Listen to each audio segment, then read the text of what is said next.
দেখো, রাজ্যে ওবিসি সমীক্ষা, নয়া পথের ভাবনা। আজকের আনন্দবাজার পত্রিকার নিউজ। ওবিসি সংক্রান্ত মামলা বর্তমানে সুপ্রিম কোর্টে বিচারাধীন, এটা আমরা প্রত্যেকেই অবগত।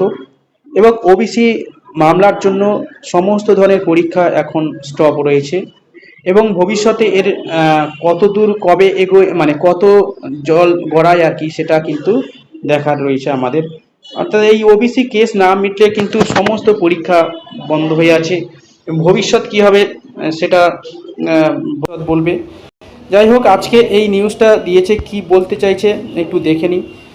নতুনভাবে নয়া পথের ভাবনা, অর্থাৎ পশ্চিমবঙ্গ সরকার ওবিসি যে সংরক্ষণ, সেই ওবিসি সংরক্ষণের নতুন কিছু ভাবনা করছে। কি ভাবনা করছে আমরা একটু দেখে নেব।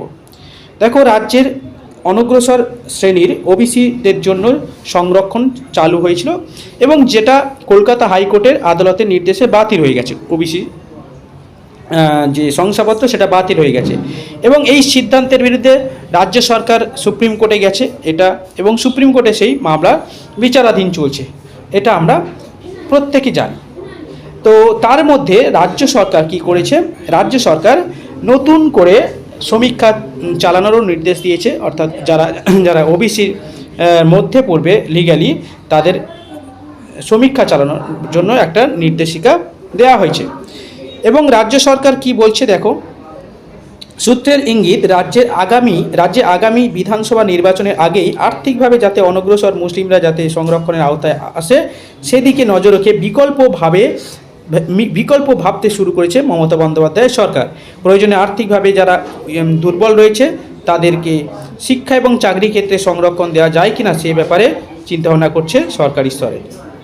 ঠিক আছে, অর্থাৎ এবং সূত্রের খবর, রাজ্যের অনগ্রসর কমিশনের তরফে জেলা শাসকদের সঙ্গে ভিডিও কনফারেন্সে ওবিসি সমীক্ষা পরিকল্পনা ব্যাখ্যা হয়েছে প্রথমে। তারপরে সরকারি বিজ্ঞপ্তি জারি করে ব্লক এবং পৌরসভা স্তরে কীভাবে কতজন সমীক্ষা করবে তাও জানিয়ে দেওয়া হয়েছে। এবং কেন্দ্রীয় তালিকা অনুযায়ী 62টা যে জাত রয়েছে এবং 113টি উপজাত রয়েছে কথা জানানো হয়েছে সমীক্ষাতে। এবং যার এই যে সমীক্ষা, তার নাম দেওয়া হয়েছে বেঞ্চমার্ক সার্ভে। অর্থাৎ এই যে কেন্দ্রীয় তালিকা অনুযায়ী 62টা জাত রয়েছে এবং 113টা যে উপজাত রয়েছে, তার অর্থাৎ সাবকাস্ট রয়েছে, সেই কথাটা জানিয়ে দেওয়া হয়েছে। এবং তার একটা যে সার্ভে, সেই সার্ভের একটা নাম দেওয়া হয়েছে বেঞ্চমার্ক সার্ভে। ঠিক আছে, তো যাই হোক, এই হচ্ছে রাজ্য সরকারের চিন্তাভাবনা। নতুন করে ওবিসি যারা আওতায় আসা যায় কিনা সেই ব্যাপারে চিন্তাভাবনা শুরু করেছে। এবং যেটা এই ওবিসি যাত্রা শুরু হয় কিন্তু 2010 সালে 7ই মার্চ তৎকালীন মুখ্যমন্ত্রী বুদ্ধদেব ভট্টাচার্যের সংরক্ষণ থেকে, অর্থাৎ ওবিসি সংরক্ষণ তিনি প্রথম চালু করেন। এবং ওবিসিদের জন্য 7% যোগ করার কথা হয়েছিল এবং আরও 10% সংরক্ষণ। ফলে মুসলিমদের মধ্যে আর্থিকভাবে পিছিয়ে থাকা অংশ ওবিসি তালিকায় সংরক্ষণের আওতায় আসতে পেরেছিল। এবং তার আগেই সমীক্ষা চালিয়ে কসাই, কুরেশি, নস্য, শেখ এই সমস্ত মুসলিম গোষ্ঠীকে ওবিসি তালিকাভুক্ত করা হয় আর কি। ঠিক আছে, যাই হোক, পরবর্তীকালে 2010-এর পরে যে অনেক সম্প্রদায়কে, অর্থাৎ অনেক জাত এবং উপজাতকে এই ওবিসি আওতায় আনা হয়, যেগুলো কিন্তু ইললিগ্যাল। ঠিক আছে, যে কারণে এটা হচ্ছে বাতিল করা হয়েছে। এবং নতুনভাবে সরকার চিন্তাভাবনা করছে ওবিসি সংরক্ষণ, মানে নেক্সট 2026 সালে বিধানসভার আগে নতুনভাবে তাদেরকে কিছু সুবিধা দেওয়া যায় কিনা। ঠিক আছে, তো চলো ভিডিওটা এই পর্যন্ত রাখছি, দেখা হচ্ছে পরের ভিডিওতে।